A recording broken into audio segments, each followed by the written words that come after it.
Chapter 10, Ecological Economics.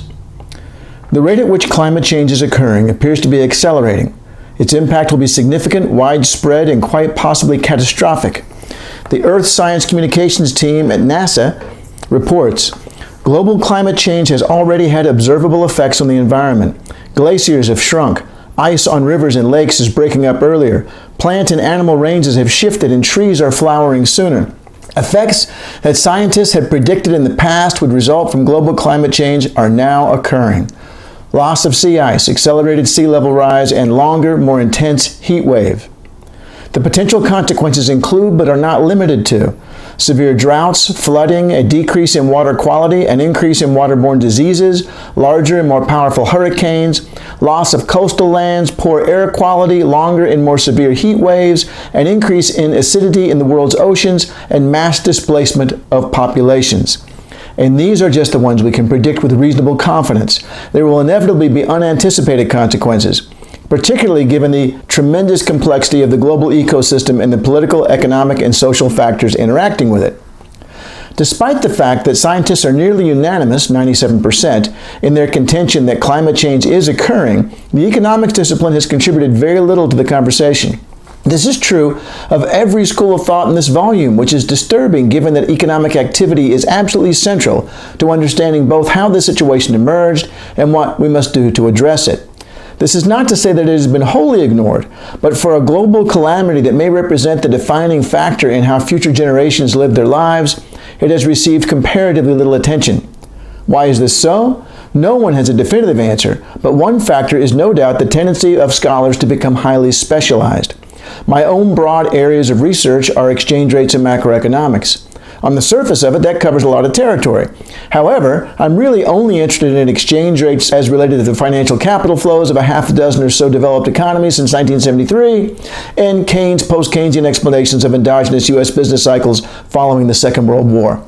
I rarely stray outside these areas, this book being a major exception. For those reasons, and returning to the topic at hand, I am liable to think to myself, well, climate change is really important, but it's not one of my areas of expertise. Surely someone more qualified than me is already studying it. Maybe, but not if I am representative of my profession and we are all busy solving little puzzles in our own corner of the academic universe. And so John Harvey writes yet another paper on the determinants of dollar-euro volatility, while Hoboken, New Jersey is swallowed up by the Atlantic Ocean. A second possible factor is the apparent belief on the part of many economists that surely some new technology will come along and save us all. Why that may be is at least partly related to age. The average economist was born in the late 1970s, putting them in their early 40s at the time of this writing, 2020. Those in senior positions are obviously somewhat older, but both groups are accustomed to thinking that life just gets better.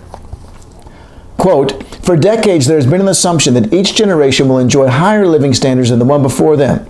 That's the case for people now in their early 40s whose incomes are double those of people born in the 1930s at the same age.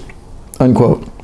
Those 40-year-olds and their elders have in fact witnessed massive improvements in computer processing power and speeds, the introduction of automobiles that respond to voice commands, declining gas prices thanks to fracking, the collapse of the Soviet Union, and the production of cell phones with far more power than all of NASA's moon launch computers combined. Things worked out well for them, and why should that not continue? Whatever the reasons, there has been an appalling lack of attention to a phenomenon that may well affect every living thing on the planet. Having said that, there are most definitely scholars who do specialize in studying the economic aspects of climate change and related issues. But there are deep divisions within that group regarding how it should be approached. The largest gulf lies between neoclassical and non-neoclassical scholars. To keep these straight, I will refer to the former as environmental economists and the latter as ecological economists.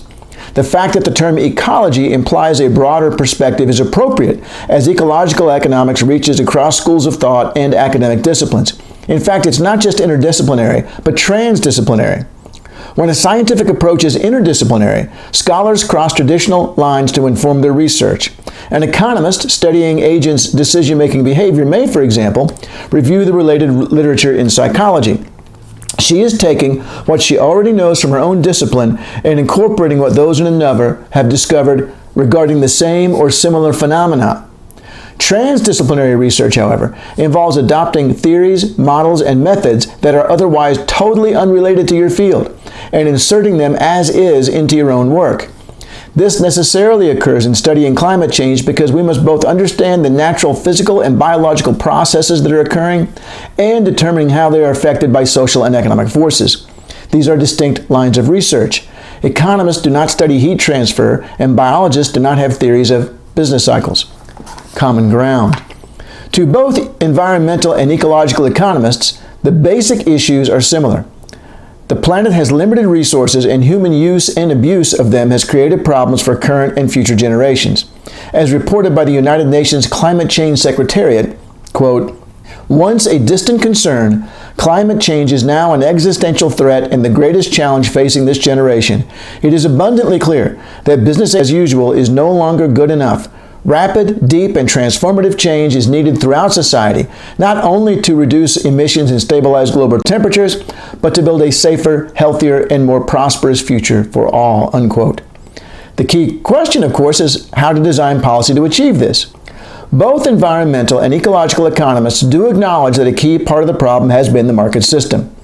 It is simply not profitable for a firm to voluntarily reduce industrial pollution.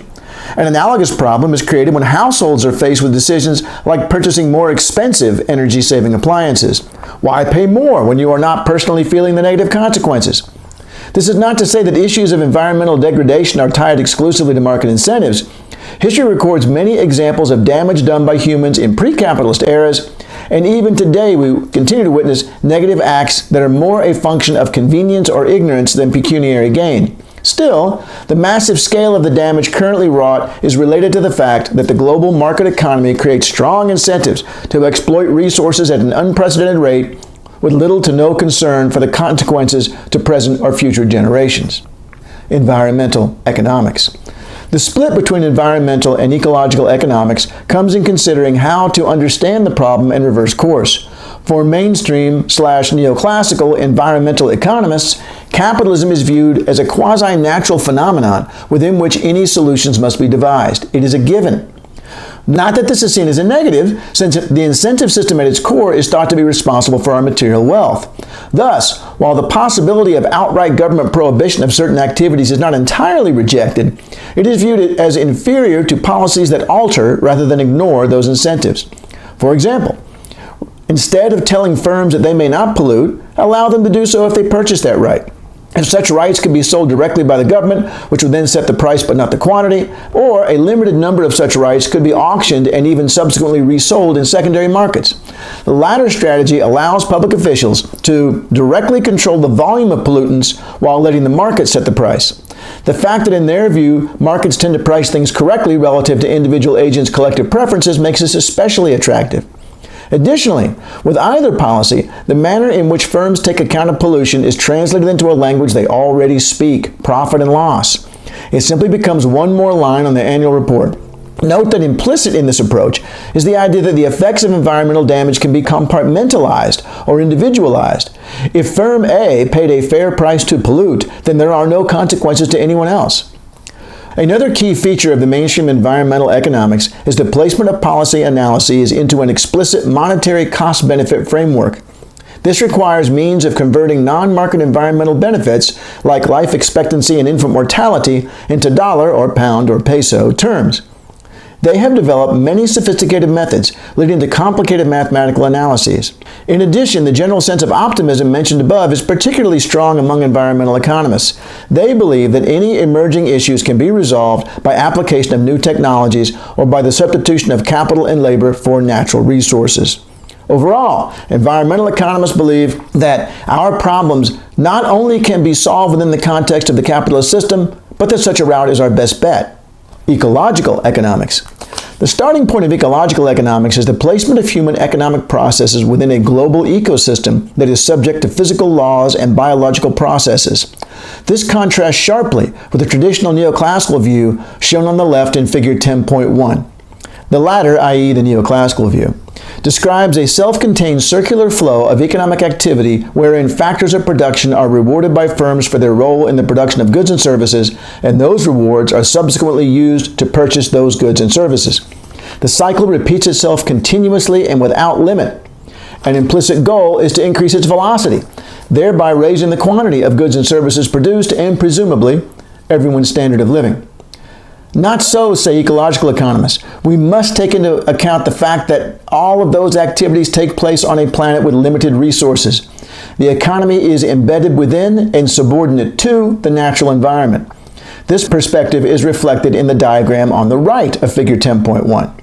The sun is the ultimate source of all energy, and human economic processes use that energy and other inputs to create output and, inevitably, waste. The environment can manage some of that waste, and humans can recycle. Anything above that, however, leads to the degradation of the resources necessary to human economic activity and thus a reduction thereof. For ecological economists, this is not something to be tacked on at later stages of analysis, but a non-negotiable starting point. Also key in ecological economists' split with the neoclassically oriented approach is the idea that one can compartmentalize the environment. As explained above, one of the means by which environmental economists believe that pollution can be addressed is to concentrate the costs of the pollutants on the polluter. But, say ecological economists, this is impossible. The ecosystem is, well, a system. All of its parts are interrelated, and we still only have a rough idea of how those parts affect each other. We certainly want policies that create incentives for individuals and firms to reduce their contribution to the degradation of the environment. But we are fooling ourselves if we think that this truly represents an internalization of the costs or a sufficient measure alone. This oversight, say ecological economists, is yet another manifestation of the atomistic individualism explained in Chapter 3. Also central to the ecological approach are the first and second laws of thermodynamics. The first states that energy may be transformed, for example from chemical to mechanical type, but not created or destroyed. The second explains that the amount of energy actually available to do work is constantly decreasing. The heat in a hot pan wants to disperse so that the pan naturally cools. Water at a height has great potential for work, but this is no longer true once it falls into a stagnant pool. A burning log temporarily releases great energy. However, that soon escapes into the atmosphere as the log is reduced to ash. These processes are irreversible. Hence, the amount of useful energy in the universe is constantly and inevitably decreasing. This, according to ecological economists, changes the rules of the game. You cannot omit variables like land, energy, and pollutants from your production function, as do environmental economists, and expect to understand what's happening to the earth. Back when Homo sapiens were hunting and gathering, there was little reason to give much attention to such considerations. This is no longer true. Not only is the current scale of activity unprecedented, but our modern version of capitalism requires growth. As the system exists today, profits and jobs depend on the continuous production of goods and services. Imagine for a moment that everyone were satisfied with their current lot. Everyone liked their home. They thought that the available means of transportation was adequate. They believed that their cell phones already had far more features than they would ever use. They entertained themselves by socializing or reading rather than making new purchases, etc. We would still need to replace worn-out goods, and there would remain industries where continuous production was necessary, agriculture, for example. But in general, the level of economic activity would plummet. This would be a disaster in a modern capitalist economy. Sales would decline, firms would lay off workers, businesses would shut down, and ironically, people would become much less satisfied. However, now unemployed and lacking the financial means to buy the needed goods and services, they would be unable to return to the earlier level of prosperity. This is significant. Our current economic system punishes us for being satisfied with what we have. It depends on growth, and our society has evolved to support this addiction. We cannot ignore this systemic imperative without consequence. Nor is the business owner evil for intentionally building products to be less durable or engaging in advertising aimed at convincing you that you need the latest gadget. She has no choice if she is to be able to continue to sell over and over and over the goods and services she produces. Only by this process can she employ workers and feed her own family. It is the system that is the problem, and growth for growth's sake is the ideology of the cancer cell. This is why ecological economists view degrowth as an attractive alternative. The primary aim of degrowth is to reduce throughput and energy use and, therefore, degradation of the environment. More than just a policy, it involves an ideological and philosophical shift in how we view economic activity and social welfare. Are more, bigger, and faster always better? Of course not. Not only is there an environmental damage that is the focus of this chapter, but once basic material needs are satisfied, extra individual income is devoted increasingly to positional goods. Positional goods are those related to what institutionalists of Chapter 7 called conspicuous consumption and invidious distinction. Their aim is to increase social status. Inevitably, however, any happiness they bring is offset not only by time, energy, and the stress necessary to accumulate them, but the need to continually engage in this never-ending competition. In addition, it is an activity aimed at creating further inequity in a world already marked by it. Shifting to degrowth requires rethinking our understanding of prosperity. Essentially, it requires a move away from high resource consuming and high greenhouse gas emitting lifestyles to decarbonized, low materials lifestyles. Instead of more stuff, we aim for more happiness in terms of leisure time, recreation, socialization, peace of mind, equity, and cooperation. Rather than the average American working the reported 44 to 50 hours per week in order to meet the payments on the latest electronic gadgets that they barely have time to enjoy, we would work shorter hours, make do with fewer and less fancy but perfectly adequate possessions, and spend more time with family and friends. Ecological economists see this as not only a more healthy world in which to live, but one which could be sustainable. The massive slowdown associated with the global COVID-19 pandemic that is occurring as of this writing highlights the problems we will face in making economic activity less dependent on the market system. However, argue ecological economists, not only can it be done, it must be done. Until recently, it seemed unlikely that we could muster much support for such a dismantling of the growth-oriented capitalism and consumerism that accompanies it. This should not be surprising, as the economy does not, of course, exist in a vacuum. It both reflects and determines our values, and so we tend to view capitalism as a natural part of our lives. However, despite this powerful aspect of the socialization process, recent polls suggest that a sizable majority of Americans have come to view our economic system as unfairly favoring the rich and powerful. Furthermore, young people not only agree with this sentiment, but they are willing to consider major systemic changes to address it. Where young adults differ from older generations is their particularly low ratings of capitalism and big business combined with their relatively high rating of socialism. Taken together, their different reactions to the term suggest that young adults favor Americans' basic economic freedoms, but have heightened concerns about the power that accrues as companies grow, and that younger generations are more comfortable with using government to check that power. Whether this represents a real shift in public acceptability of a more significant policy measure has yet to be seen, but attitudes are certainly evolving. The long and the short of it is that while environmental economics sets about solving natural resource problems within an unquestioned framework of growth-oriented capitalism, ecological economists lean towards the idea that you cannot solve a problem with the system that created the problem. This is not to say that they flatly reject the use of market-based incentives like those discussed above, but these will never be adequate in a world where there is simply no profit in fighting climate change and the ecosystem is not divisible into individual segments. We do not need a course adjustment, we need an about-face. Theoretically agnostic economics of sustainability. Described above is an approach that embraces core neoclassical theory in addressing sustainability, environmental economics, and one that rejects it as inadequate to the task, ecological economics.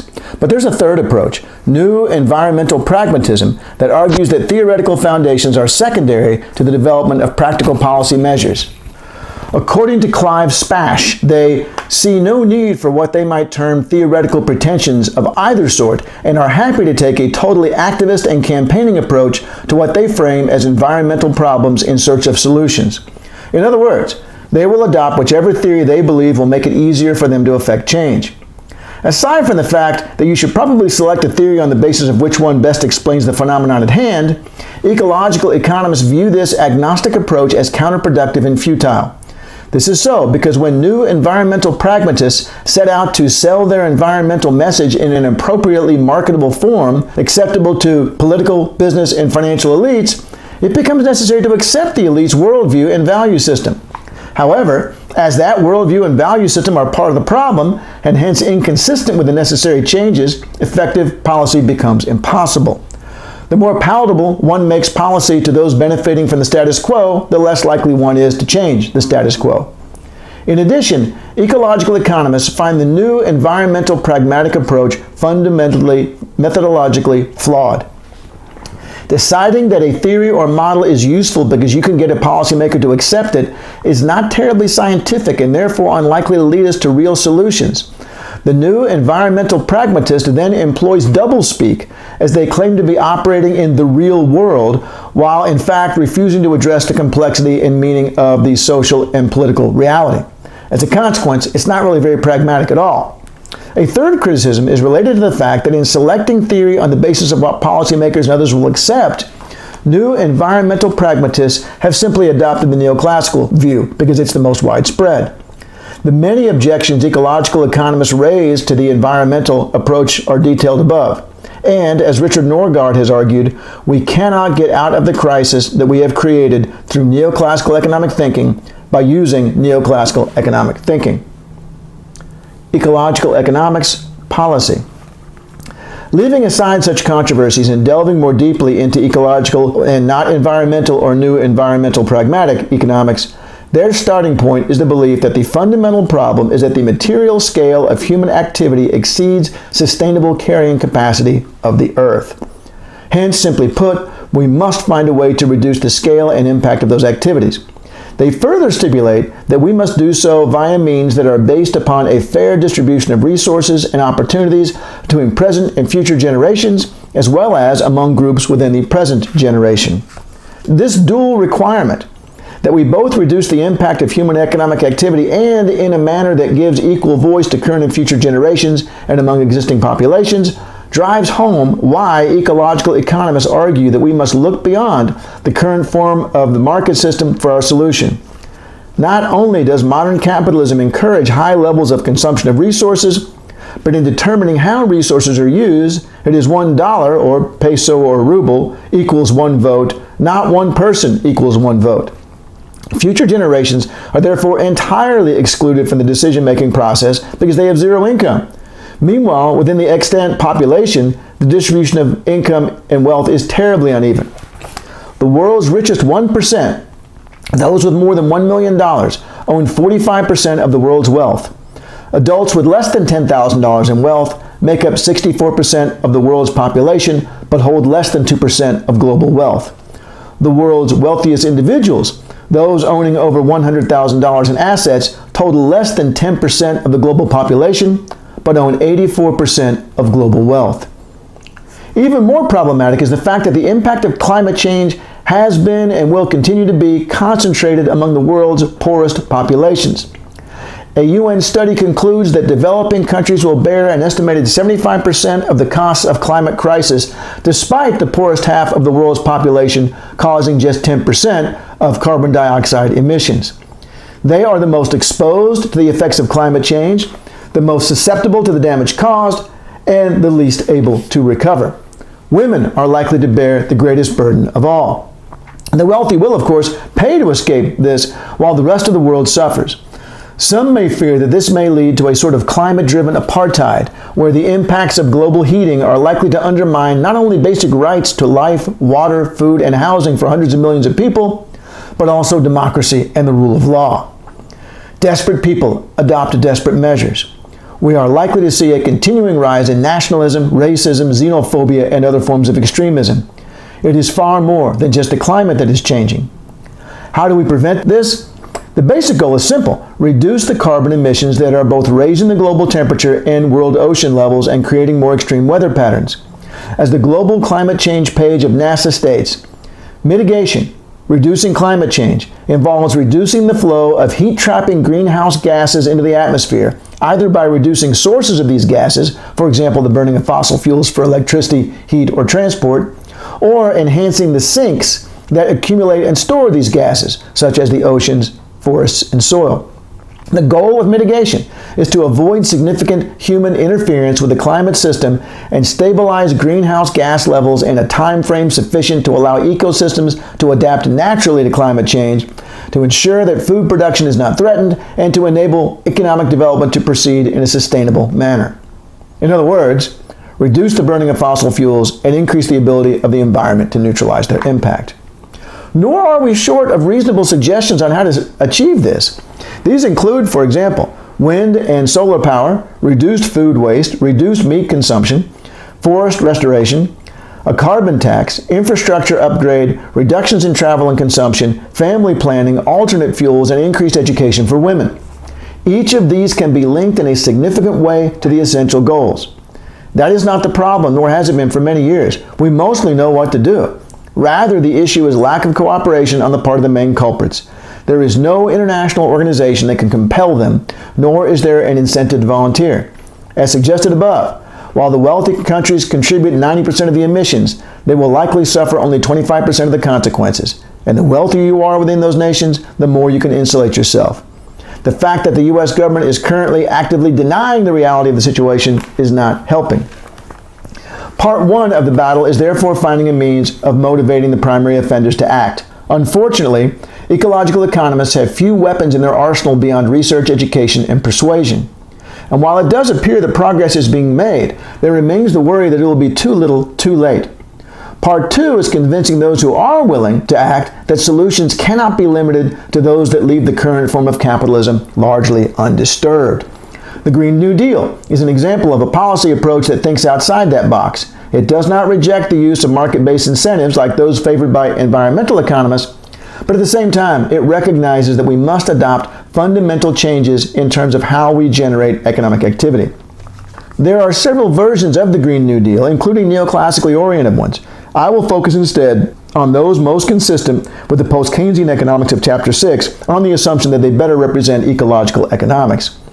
These combine the imperative to reverse climate change with the belief that the market system neither automatically creates a job with every willing worker, nor does so at a living wage.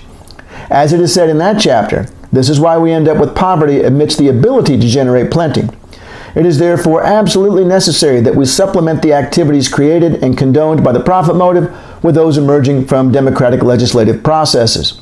This is the job guarantee, whereby anyone not employed by the private sector has access to gainful employment and training in the public sector. Not only does the job guarantee reduce unemployment and poverty, it creates a mechanism for solving the unprofitable social problems that capitalism ignores. Nothing meets this definition more precisely than efforts to reverse climate change. Were they profitable, businesses would already be doing them. They are not, and yet it is difficult to imagine a more pressing problem facing humanity today. For that reason, a Green New Deal would focus particularly on jobs that help us reduce carbon emissions. Planting trees, cleaning up waste, building wind and solar power facilities, infrastructure upgrade, public transportation, and so on. It would also help in less direct ways, like creating alternatives to the relatively resource-consuming and waste-generating activities encouraged by capitalism. Job guarantee jobs may be defined, for example, so as to include low-tech activities like caring for one's own children, tending to the needs of the elderly, or reading to the blind. Generally speaking, these produce less waste, and by engaging in and legitimizing these activities, even though they don't earn a profit, we become less dependent on the market system that has contributed so much to our environmental woes. That said, a recent Organization for Economic Cooperation and Development study suggested that going green might actually raise GDP growth.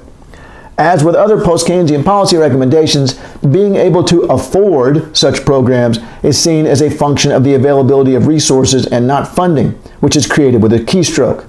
Others might add, how can we afford not to adopt such a plan? Method. As suggested above, the starting point for ecological economics is grounding the analysis in the physical world, particularly as bound by the laws of thermodynamics. We cannot expect to have continuous throughput without consequences, and those consequences are being visited upon us today.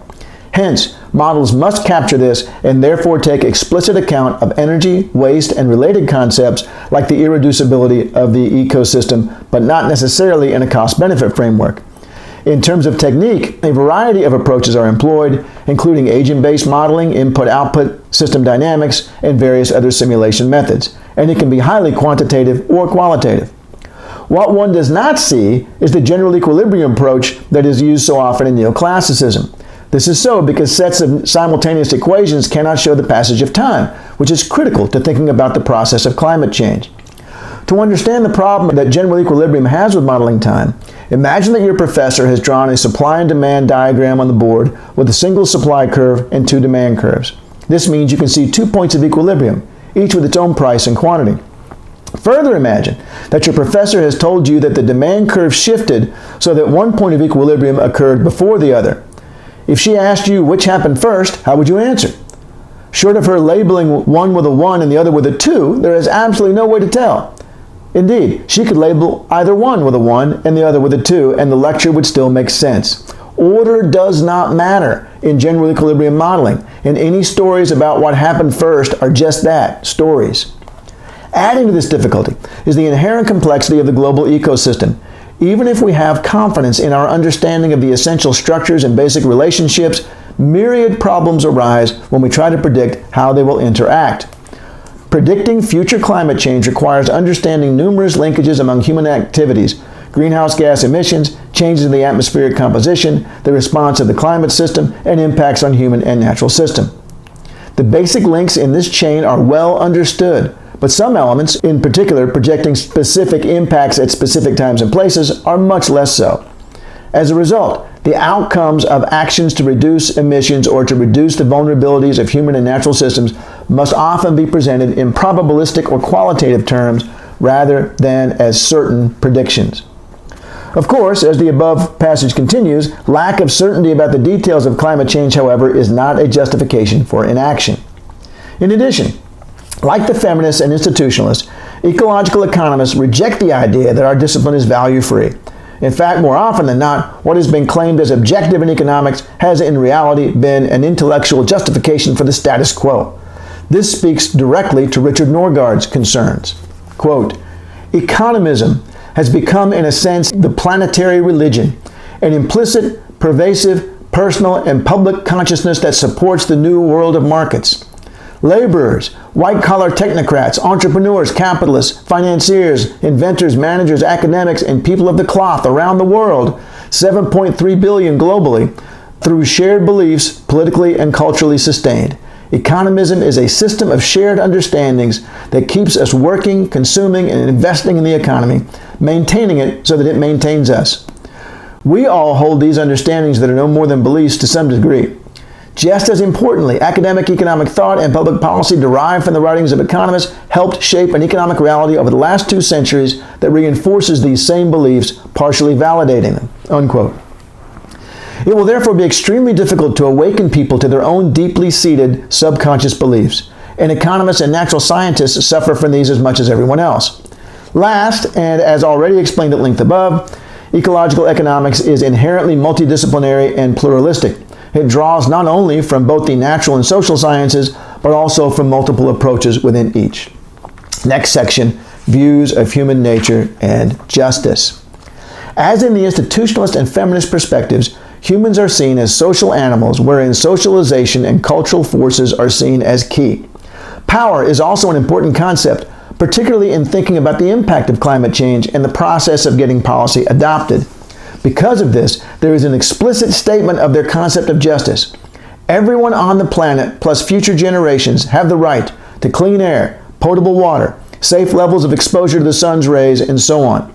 These should not be the exclusive property of wealthy elites. The latter have done nothing to earn preferential treatment. Indeed, they are often a key part of the problem. Standards, primary. Someone denying the existence of climate change would clearly not be counted as an ecological economist, but then neither could they be considered an environmental or a new environmental pragmatist. They all accept that the overwhelming weight of scientific evidence points towards anthropomorphic global warming. Also core to the ecological economics is the placing of economic processes within a natural environment governed by the first and second laws of thermodynamics in an irreducible ecosystem. It is this characterization that explicitly links human activity to the creation of carbon dioxide and other waste products from the very beginning of their analysis, and not as an afterthought. Last, ecological economists do not see the market system as a given around which we must devise any solutions. It's a tool, and its utility is a function of the task at hand. The only reason we may feel bound to it is that we have been socialized to believe that it is, ironically, a part of the natural environment. Secondary standards. There are many variations within that broad approach, however. As suggested in the methods section, studies can be highly mathematical and structured, or more philosophical and qualitative. Ecological economists come from a variety of paradigmatic perspectives. Marxists, post-Keynesian, institutionalists, and feminists all participate in the conversation. Homogeneity regarding your base economic paradigm is not expected. Furthermore, it is not the goal of ecological economists to outright reject anyone's work, including that of environmental or new environmental pragmatic scholars. Though they may be skeptical, far more important to those in the ecological group is that the research follows sound epistemic criteria, including emphasis on causal explanations and descriptive realism. Contemporary activities. Ecological economists are extremely active today. One must first, of course, differentiate among ecological, environmental, and new environmental pragmatist branches. Unfortunately, all three publish in important outlets like Ecological Economics, and it is quite common for them to participate in the same conferences and belong to the same organizations. And many ecological economists may be outside of economics departments and or embedded within movements or policy centers with a much broader perspective. A more productive route for those wanting to identify contemporary activities might actually be to start with the further reading section below. There, one can get a much more concrete sense of which scholars are taking the ecological approach. So armed, the student can easily undertake internet searches for those individuals to determine the organizations in which they are active. Criticisms. The main objection has already been covered repeatedly above, as it is one of the key points separating ecological from environmental economics, the status of the market system. Environmental economists believe that it is a given and a social structure around which any solutions must be devised. Though this is often more implicit than explicit, their contention is based on, to varying degrees, the view that capitalism is a quasi-natural system and it is directly responsible for our current level of economic development. Solutions that argue for a fundamental change to our economic system are, in their opinion, radical, unrealistic, and unnecessary, perhaps even foolish. Final rejoinder. Our current level of economic development is rapidly degrading, and the system that bears a large share of the responsibility is not something we should be fighting to protect. The fact that the defense comes primarily from scholars based in the developed nations is telling. They are the ones causing the most harm and paying the lowest price. Furthermore, even were capitalism natural, that does not condemn us to accept it as is. Polio is natural, but we fought to eradicate it. Rivers create natural obstacles, but we bridge them. Gravity holds us onto the planet, but we have landed on the moon. One of the goals of a democratic civilization is to, insofar as possible, alter existing conditions so as to encourage what the institutionalists call the extension and enhancement of the life process for the community. Further reading. In considering where one might turn for further information, a wonderful and solidly ecological starting point is Clive Spash's Routledge Handbook of Ecological Economics. It is an expansive reference, including 50 chapters by various authors and covering topics ranging from scientific method to contemporary challenges to values and morality. The references at the end of each entry offer further guideposts for learning about ecological economics. In addition, Real World Economic Review, available free online, has an entire issue devoted to economics and civilization in ecological crisis. It provides an excellent cross-section and selection. References here, too, provide a solid guide as to where to look next. Chapter 10.